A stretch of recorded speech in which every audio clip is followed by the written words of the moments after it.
Welcome to In the Jar. Let's get it poppin'. So I thought for the first deal here, we'll still throw some James Clear in here, but I've been wanting to start my day with some ancient texts, some timeless shit. And I've read Meditations by Marcus Aurelius before, but I've been failing to start my day with this shit. So, figured we'd start the Potter with some random pages from Mr. Marcus Aurelius. Okay. First random page we turn to, first thing I see that's underlined is, to continue the same man as you have been up to now, to be torn apart and defiled in this life you live, is just senseless self-preservation, like that of half-eaten gladiators, who, mauled all over and covered in blood by the wild beasts, still plead to be kept alive for the next day, when in their same state they will meet again those same claws and teeth. I forgot to light my cigar. We went on a different deal today, in terms of the little, I guess you could call it, jingle. And I damn forgot to light the thing, so let's get it. That's better. All right, where were we?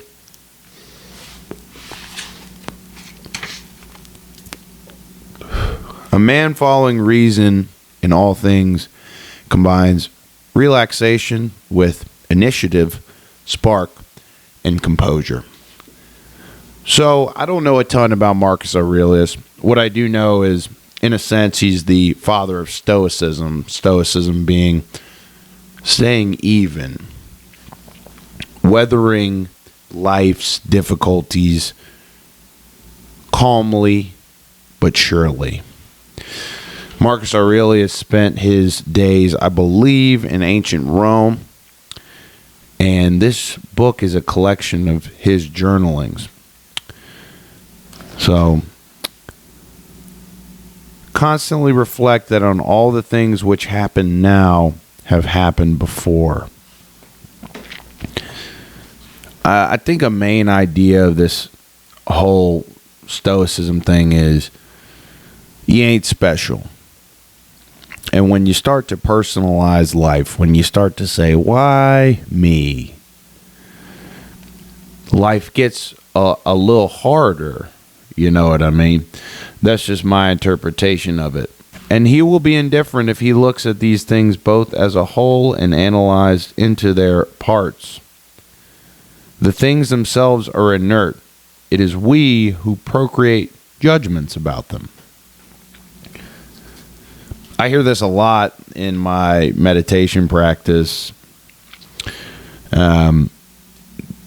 Meditation is not a place to go for some elevated feeling, some special type of peace, as a lot of the ladies like to call it, Zen.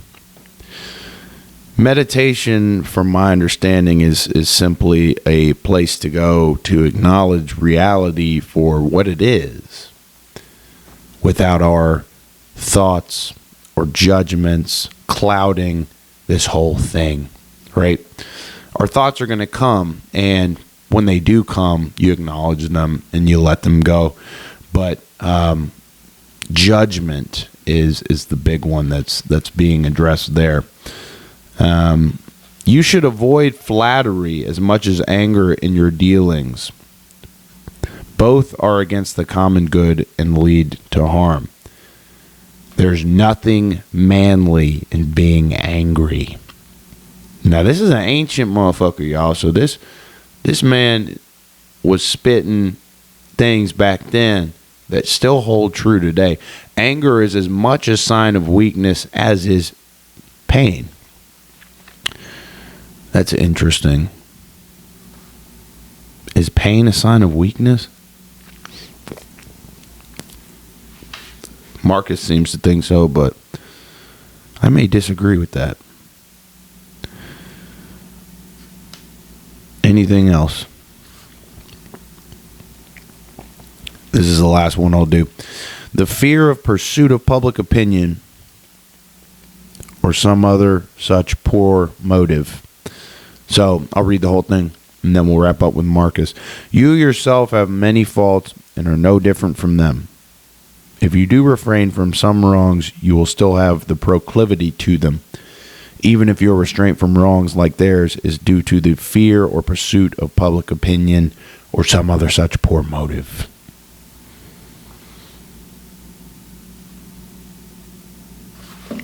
So, I think what he's getting at there, Marcus Aurelius that is when we pursue things we can't control, right? The opinions of others, external outcomes, the way we feel even. I know a lot of folks that look for that social validation, and I can see it better than a lot of folks because I too was one of them people. I too continue to be one of those people in momentary lapses where I care a little bit too much about what people think of what I'm doing, who I am, how I might be perceived to the common eye.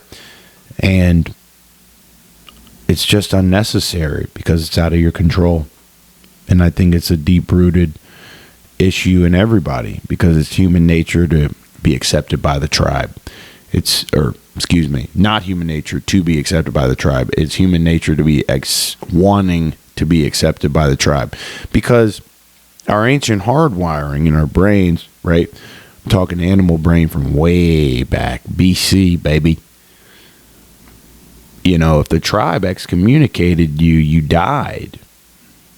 You didn't have food anymore. You didn't have shelter anymore. You didn't have manpower to take on smoke anymore.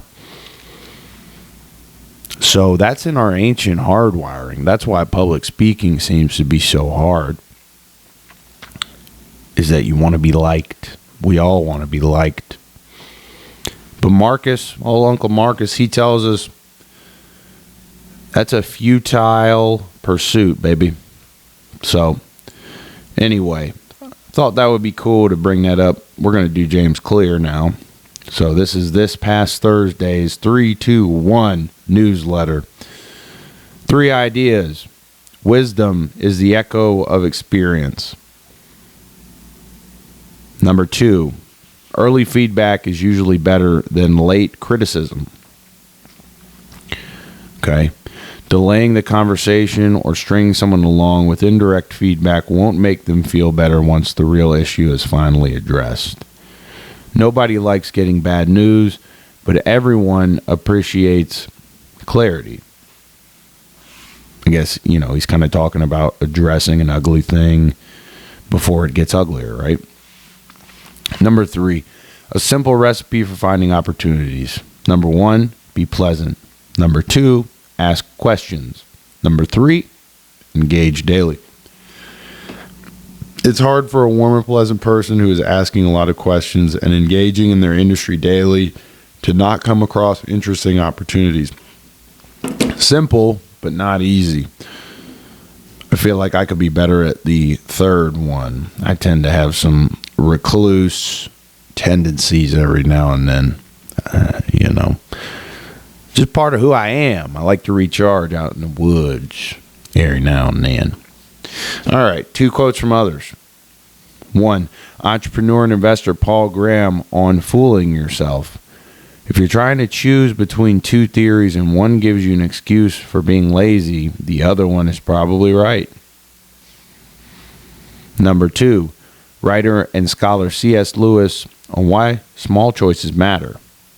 Good and evil both increase at compound interest. This is why the little decisions you and I make every day are of such infinite importance. The smallest act The smallest good act today is the capture of a strategic point from which, a few months later, you may be able to go on to victories you never dreamed of. An apparently trivial indulgence in lust or anger today is the loss of a ridge or railway line or bridgehead from which the enemy may launch an attack otherwise impossible. So, I mean, I think that all points back to kind of what we read in, maybe not what we read, but the principles are the same of never getting too high and never getting too low. And taking pride in the mundane things, taking pride in the little things, and kind of saying, what can I do that's right and helpful in this moment, in this very moment? And for me, it's reading this next one question for you. There are two ways to grow, by adding or by shedding. Do you need to add something or do you need to shed something? Okay? That's good, man. I read this newsletter live every week with you guys. And, for those of you watching, I feel like it's some special time, Okay, in other sports news, the Arizona Coyotes are officially moving to Salt Lake City, Utah. So, how did we get here? Well, the Coyotes owner, listen, there's people that want to make the earth a better place. There's people that care about the well-being of others and helping people. And there's others that not so much. Folks that are greedy. Folks that hang on to status. We just talked about that. So here's an article about former Arizona Coyotes owner Alex Morello. This is an opinion article, and we are reading this in real time. Arizona Coyotes ex-owner Alex Morello claims he'll build a privately funded hockey entertainment complex to bring hockey back to Arizona. Yet just look at the tax perks he's chasing. Okay. First of all, I worked for the Arizona Coyotes, and there's no one that spews bullshit from the top to the bottom better than Alex Morello. I never saw the guy one time in person in my year working there. Made a little whistle there. But there was a annual company party that I did not attend, but I was told by my coworkers that were there that Mr. Morello made a less than quiet entrance into the party. And he had a white booger hanging out of his nose while he loudly addressed the entire venue. I used to see his son, Alex Jr., every day in the hallways. He didn't make eye contact with me once. Don't know if the guy just felt like I wasn't worth acknowledging, but he was friendly with the women of the office.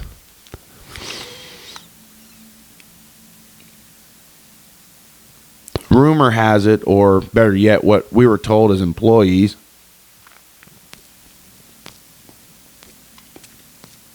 is that Alex Morello started his career running pizza shops. That's kind of odd to build a career so, not even career, I guess you could say personal wealth, so fast. And then to buy a team and take a hockey team that a whole city, is really, I don't want to say invested in. Phoenix is a bit different in terms of how their fans behave, but there are a lot of people that care about it. So here's another article. Gary Bettman and Alex Morello blame Tempe voters for Coyotes relocation. This was last year that this happened, where the Coyotes proposed an arena in Tempe, Arizona, and the voters struck it down. So instead of coming to the table, there's a video here. I'm not going to show it this episode, of Gary Bettman and Alex Morello taking a press conference together. They blamed others instead of taking the fall.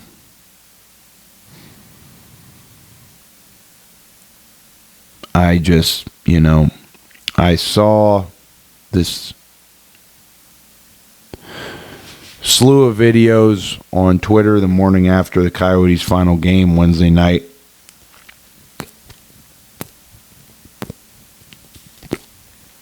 So many fans in tears. People that care about it. One of my good buddies has the old logo of the Coyote howling tattooed on him. And, you let this happen. I just can't help but think, based on my experience working there, based on how many land projects, how many parcels of land, all requested to be publicly funded, of course, turned Mr. Morello and his gang down. I cannot help but think it was Alex Morello who they did not like. That's just my opinion. I remember it being a concern for the residents of Tempe when they voted on whether they wanted an arena there or not. So it really gets me in the jar, knowing that this hockey organization is moving from a market of 6 million people to a market of 1.5 million. It really bothers me that in my time working there, the lack of consideration for us employees definitely trickled down to the fans. Because if it trickled down to us, the employees, how do you think they're talking about fans behind closed doors? You know what I mean? The whole thing's just really tough, man. It's hard to swallow. All right, on to the next deal. Okay. Let's see. Anything else relevant here? This looks interesting. Jets Aaron Rodgers faces potential lifetime.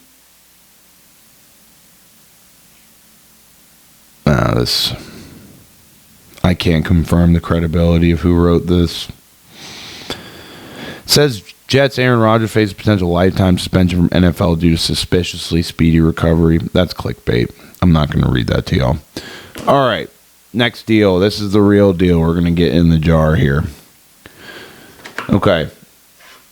So, this week, former Toronto Raptors D-lister, from my knowledge, I don't watch NBA that much, Jontay Porter got a lifetime ban from the NBA. Here's what happened. April 17, 2024, the NBA announced today that Jontay Porter, a two-way player, recently under contract with the Toronto Raptors, has been banned from the NBA. A league investigation found that Porter violated league rules by disclosing confidential information to sports bettors, limiting his own participation in one or more games for betting purposes, and betting on NBA games. What are you doing, man? Seriously, it's like playing a game for a living, and a good one at that, just isn't enough for you, man. What are you doing? Maybe he had some resentment because he wasn't making it in the NBA like he wanted to be. Shit, I ain't heard of him until this damn deal came out. The league's investigation found that prior to the Raptors' March 20 game, Porter disclosed confidential info about his own health status to an individual he knew to be an NBA bettor. Another individual with whom Porter associated and knew to be an NBA bettor subsequently placed an $80,000 parlay proposition bet with an online sportsbook to win $1.1 million, wagering that Porter would underperform in the March 20 game. Okay. The league's investigation also found that Porter limited his own game participation to influence the outcome of one or more bets on his performance in at least one Raptors game. In the March 20th game, Porter only played 3 minutes, claiming that he felt ill. This is the type of shit, man. This is why basketball players piss me off, and I don't take any of the injury reports at face value. Due to the unusual betting activity and actions of the player, the $80,000 proposition bet was frozen and was not paid out. They got people watching that shit, dog. For real. In addition, from January through March 2024, while traveling with the Raptors or Raptors 905, the Raptors NBA G League affiliate, what a little D-lister this guy was, Porter played at least 13 bets on NBA games using an associate's online betting account. These bets range in size from $15 to $22,000 for a total of $54,094. The total payout from these bets was $76,059, resulting in net winnings of $21,965. None of the bets involved any game in which Porter played. 3 of the bets were multi-game parlay bets that included one Raptors game in which Porter bet that the Raptors would lose. See, I can get behind a Pete Rose. Take out the fact that I'm a Cincinnati fan. Pete Rose always bet on himself to win or get more hits. This guy was betting on his own team to lose, and I think that speaks better than anything could to the fact that basketball players, for the most part, there's a rare few, but most of these basketball players these days, especially in the age of social media and all this shit, I sound like such a boomer, but I really feel this. I don't watch the NBA, man, because these guys don't care about winning as long as they go and get 30 and 11, as long as they're getting paid, as long as their face is on the Jumbotron and their likes are high on Instagram and they have Instagram models in their DMs. You know, these chicks these days, talk about caring what people think. These chicks will go after these D-lister NBA players. I mean, shit, the D-listers are probably making more bread than me right now, but, I mean, shit, talk to it in 10 years, boss. You know what I'm saying? Anyway, the suspicious bets involving Porter's performance in the Raptors' March 20 game were brought to the NBA's attention by licensed sports betting operators and an organization that monitors legal betting markets. So here's the thing, dog. If we were in 2015, this man probably could have gotten away with this shit. The penalty would have been much worse if he got caught because it was largely illegal. But due to the fact that it's legal now, you've got people that are getting paid to look into this all the time. You've got folks that are not only paid within the big betting sports books, but you've got folks that are on the outside spending all of their time looking at this shit. You know what I mean? So, Commissioner Adam Silver had some words. I think he looks like an alien, so I'm not going to read it. But yeah, man, that's what's going on. on this side, the way that guy looks just kind of pisses me off too. Anyway, next deal. Rumor: Patriots are open for business with the number 3 pick. Not much more to it than that. Looks like they are open to trading that number 3 overall pick that they got. Maybe bring in a franchise guy that's already kind of proven already, right? Try to add some spark to that locker room instead of maybe gambling on a young guy that may or may not work out. So normally when these rumors hit the marketplace, they tend to not be true. I would also think that due to this news coming out, that other teams will probably take their offers less seriously because it's known that they're looking to trade it. Maybe I'm wrong, but I do feel like there's going to be a lot of fireworks on draft night. I'm hoping that the Bengals trade for Justin Jefferson. But again, that's widespread knowledge, not knowledge, but that's a widespread rumor at this point. And due to that fact, I feel like it won't happen. But y'all can, I can clip this, whoever can clip this after draft night, and I'll be happy to be proven wrong in that regard. I would love for the Bengals to have Jay Jettis and those 3 guys, Burrow, Chase, and Jettis, from that 2019 LSU squad, one of the greatest football teams in the history of college football. Next deal. All right, so UFC 300 happened 8 days ago from the time y'all will be seeing this. The reason I'm even covering it this late is because it was a historic card. Now, I bet on Charles Oliveira to get the dub, and it didn't happen.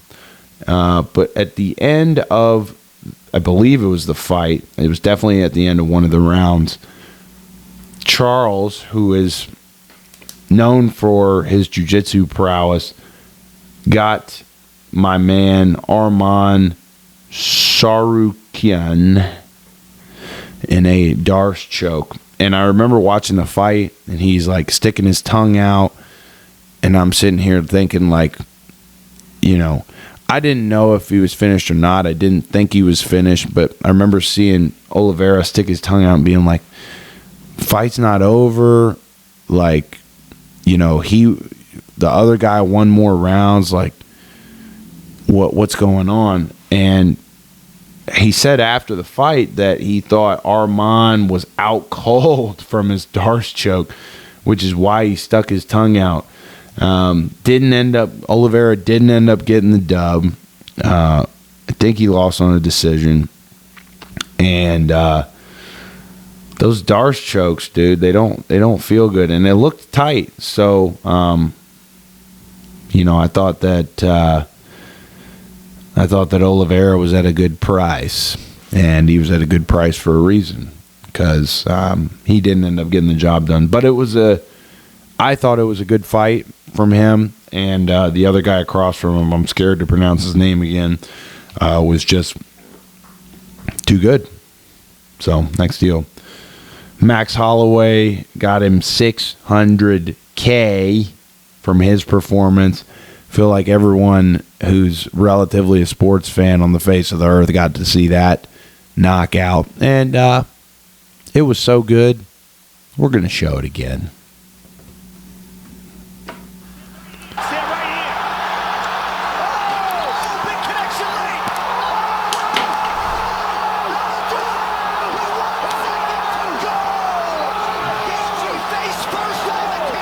I mean, it's got to be the context included, one of the best knockouts of all time. Oh my goodness! Whoa! Oh my goodness! An absolute stunner at UFC 300. Oh my God! 1 second to go. Wow. The thing I like most about that knockout, barring that it was at the buzzer, is that Max Holloway up 4-1 with 11 seconds left in the fight, looks to Gaethje, arguably the hardest hitting pound for pound guy out there. Definitely the hardest hitting in that weight class, other than Holloway. And he points down in the canvas and says, "Let's bang. Come on, let's get in here. Let's get in the telephone booth." And this clip shows that a little better. He's like,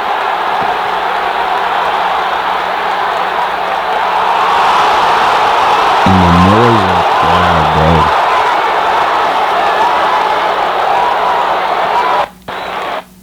I can't imagine being there. I wonder, this is a ridiculous thing to ask. I wonder if you could see into the future and you knew this fight was going to pan out this way, what people would have been willing to pay for a ticket. UFC 300, you're able to see what happens in advance, right? You got a fortune teller. What would fans pay to come out and see that in person? My price would be like 10 grand for a ticket. I don't know. But Max Holloway had a couple things to say about Gaethje after the fight, and none of it's surprising.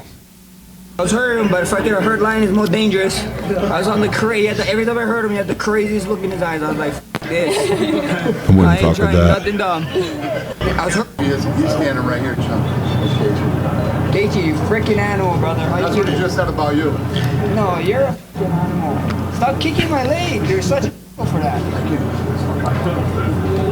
My brother, you're the man, brother. I love you, brother. Thank you for taking the fight, brother. That's the cool thing about fighting is that, you know, you can talk all this shit, and, you know, obviously I see this mostly from the outside, but, you know, you talk a lot of shit before, but after, it's just all respect. It's almost like too much where you're like, you know, telling the other guy you love him and stuff. And I feel like, you know, I said this last week, I've never been in a MMA fight. I'll probably never be in one. But I feel like you probably feel a special kind of bond with a dude after that sound no diddy. I feel like you got a special kind of bond with a fella after you get in there and scrap. You know, so maybe Max Holloway telling Gaethje he loves him. That says from the heart. I know it is. But golly, historic card. Other than Aljo's fight, historic card. UFC 300. Yuri Prochazka's, if I said that right, fight was amazing. Obviously, Alex Pereira getting a little cup check, telling Herb Dean, no, let's get it. Bang. It was a left hook, actually. Bang. Knock him out cold. You literally see Jamal Hill's eyes rolling in the back of his head. It was a cool card. So, next deal. Fans are getting excited here. There might potentially be some free chicken on the board if he misses the second free throw. Oh man, free chicken on the board. Yeah, so that's why the fans are getting a little frothy. Oh, they're pointing to the Momo's playing with the crowd. Say you want I love the chicken? announcers in this clip. Here's your job. No, he gave him chicken. He's the man of the people. He's the man of the people. You did that on purpose? He did. He gave out free chicken. Oh, Bro, I feel like I would like if I were him in that spot, I would like try to miss it. I would try to miss it, and then I would like make it on accident. Because like there's like sometimes in basketball, you know, when you're down 2 or and you're on your last free throw or whatever, like you got to miss it on purpose to get the deal. And I remember one time in middle school, I was in one of those situations and I tried to miss it on purpose. I wasn't a great free throw shooter in middle school. I'm lights out now.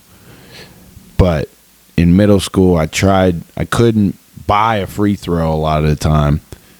And we needed me to miss so we could get a board and get another bucket so that we could get in the game, whether we were down 2 or 3, and I made it. Yeah, so That's the type of deal. You know, I don't know what type of promotion the other team would be running. I didn't even catch who the other team was, and here I am. You know, not 10 minutes later, after I was shitting on NBA, watching the NBA clip. We still love basketball around here. It's just the culture's changed a little, aversely to what I would sometimes like to see in competition. But that's neither here nor there. I wonder what promotion the home team was running. It had to be, you know, the away team has to make less than X free throws in order to get the free chicken. But I don't know, man. It's what it is. Next deal. Pretty cool. We're into the Clipz portion of the show.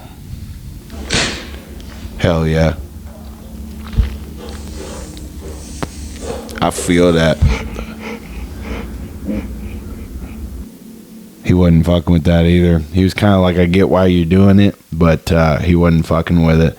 Man, you know dogs, when they're just laying there and they got them big haunches, boy, especially when they got some short hair, it makes a nice clean pop on their haunches. It don't hurt them, you know what I mean? But it's almost like irresistible. Maybe you stick a little hook in, try and get them to bite you, something like that. But you know, I got a little German short-haired pointer, Jasper. He's been on the show before, and when he curls up in a little bun when he's laying down, man, he got them big old haunches, boy. You just want, you know, it's not the same on the desk, but it don't hurt him.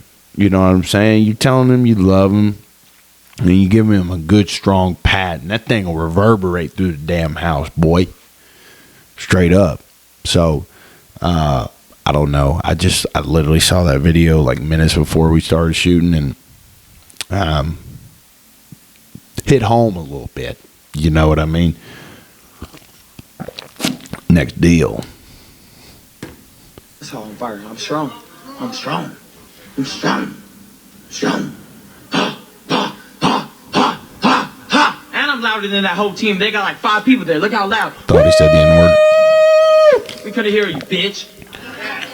Devin, your prediction for the outcome of this fight? Something is wrong with this motherfucker. I'm gonna tell you, no, something wrong. I'd be kind of scared. This shit not normal. This shit is not normal. That's what happens when you face the Devin the Dream Haney. Yeah, man. I don't know what the deal with Ryan Garcia is. I don't know what that boy saw. I don't know what he heard. I think he's probably got some sort of bipolar deal going on. You know, and it's hard, man. I've known people like that where they get really manic and like, you know, and then they're like down really heavy, and especially a guy like him that, you know, got as famous as he's got. You know, when he started coming after Sugar, saying he would win in MMA, that was when I was like, boy, you're high as shit, or you seeing some shit type of deal. Because, you know, I saw a video of him, and he was like, you know, like doing all this shit, and he like made the video, posted it, and, you know, hope he's all right. Bro, if he went out there and ate, I don't know. I don't think he will, but I don't even know when that fight's going down, man. I don't really watch boxing for real, but it's hard to keep your eyes off of this man the way he's acting. I hope he's cool. Obviously, the media's having a field day with it. TikTok's having a field day with it. Twitter's having a field day with it. Maybe he's embracing it. I don't know, but you know, it's got a dark feeling to it, right? Like he's trying to get hype one time or whatever, but it's kind of just got a dark feeling to it. You know, sometimes I feel like, you know, being as famous as he is, it's hard to, you know, handle. So, next deal. Okay, so this is the Chicago White Sox ball game on a Tuesday at 1 p.m. and the tweeter of this video said that there's maybe 1,000 people in that stadium for a professional baseball game. And I know it's 1 p.m. on a Tuesday. But baseball, MLB, Manfred, do better, man. Do better. I love the sport of baseball. Me and my dad used to watch every single Cincinnati Reds baseball game each season when I was a kid growing up. It's near and dear to my heart. And it was honestly the sport that I wish I was good at that I wasn't. But the thing about baseball is that they make it hard as hell to access the games to watch on TV these days with all the streaming shit. Okay, they make it incredibly long. I'm saying season, right? They need to cut the games down a good bit. It's too much to keep up with. And then lastly, they need to let players post content from the MLB games. A guy I know, he was with the Diamondbacks, and he told me that any footage from his game, like basically he couldn't post his highlights on Instagram. And it's like, dude, how are you supposed to market yourself? Well, you know, what about brand deals? What about has to go through baseball and they're really strict about it? Well, what about your own merch? Yeah, can't do it. They have the rights to my name and stuff. That's just what I heard. Is that correct? You know, don't quote me on that. But, you know, I think baseball made a good move in making the pacing games better with the pitch clock. That's really, really been good. And so they just need to take a couple more steps. I don't know why they don't model what they're doing based on the other leagues that are doing so well. You know, the UFC is doing incredible. I don't know if you're baseball, if you could really model what you're doing off of the UFC. Obviously, you can't do pay-per-views. But in terms of, like, letting the athletes kind of say what's on their mind, you know, letting the athletes grow their personal brand so that you bring more fans to the game, right? It's like if you put a bunch of athletes in a room, the baseball players are least likely to be recognized statistically. And it's like baseball's it's not like football where football's huge here and it's, you know, growing everywhere else. Baseball is a huge sport in a lot of other countries. That's why you got players that don't really speak English. So they got no excuse, man. They got no excuse. And even a team like the Chicago White Sox, where they're not doing well, it's, you know, Tuesday at 1 p.m. in you know, south side of Chicago, I think that's where their stadium is. Don't, you know, correct me if I'm wrong, somebody. You got no excuse, man. It's pro baseball. You got to have some people in there. And I get Chicago's got two teams, so, and the Cubs are a bigger franchise, bigger brand, bigger organization. But, I mean, shit, still 1,000 people at a pro baseball game is egregious. It just is. I saw reports that the number was lower than that. But, you know, and speaking of players that don't feel like they can really say what's on their mind, there's this clip of Daniel Jones, quarterback for the New York Giants, that's going viral this week. And this is why. Can I just start off with the obvious? How are you doing in your Look at his rehab, eyes. and where do things stand? Rehab's going well. Making good progress, coming along. Obviously spent a lot of time with the trainers here and strength staff, so feel like things are going well, so I'm coming along well. Talking Hey, Daniel, out of so then just to build on that, have they given you a target date of when you think you could be fully cleared? I mean, the plan is to be ready to go by training camp, so that's what I'm shooting for, and feel good about being ready. Yes. I just aura score is low. You know what I mean? I don't know why his eyes look like that.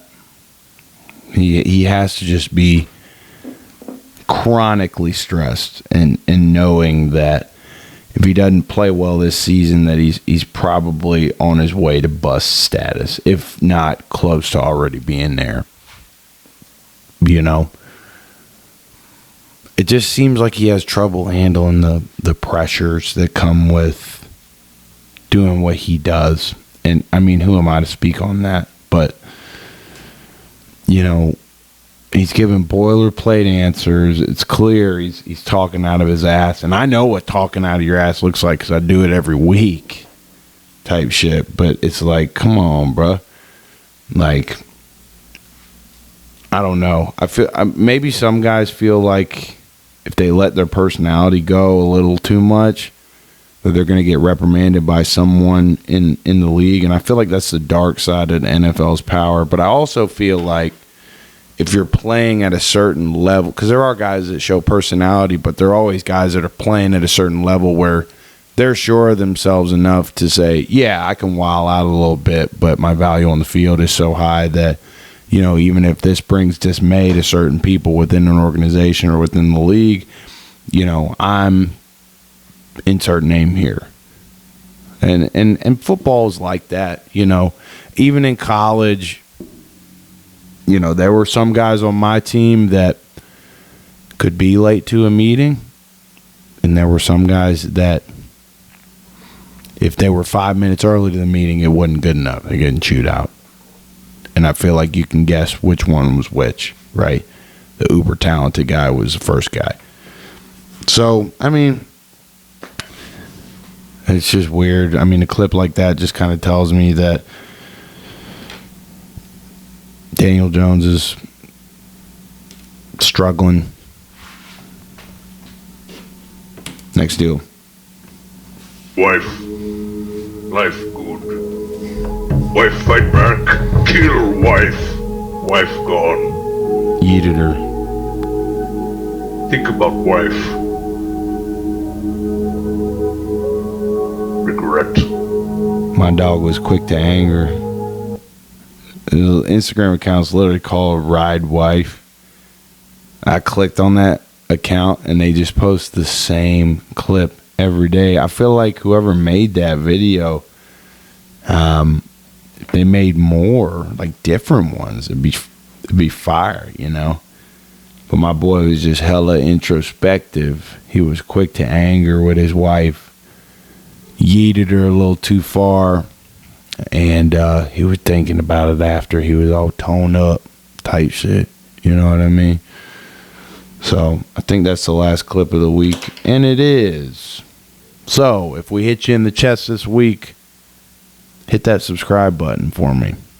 Be a friend, tell a friend until the very end. And there isn't one, because we're going to keep coming back, baby. We're going to keep showing up week in, week out for In the Jar. Comment. Leave us a comment and let us know what you think. Had a little brain lapse there. We'll see ya. In the Jar, episode 15.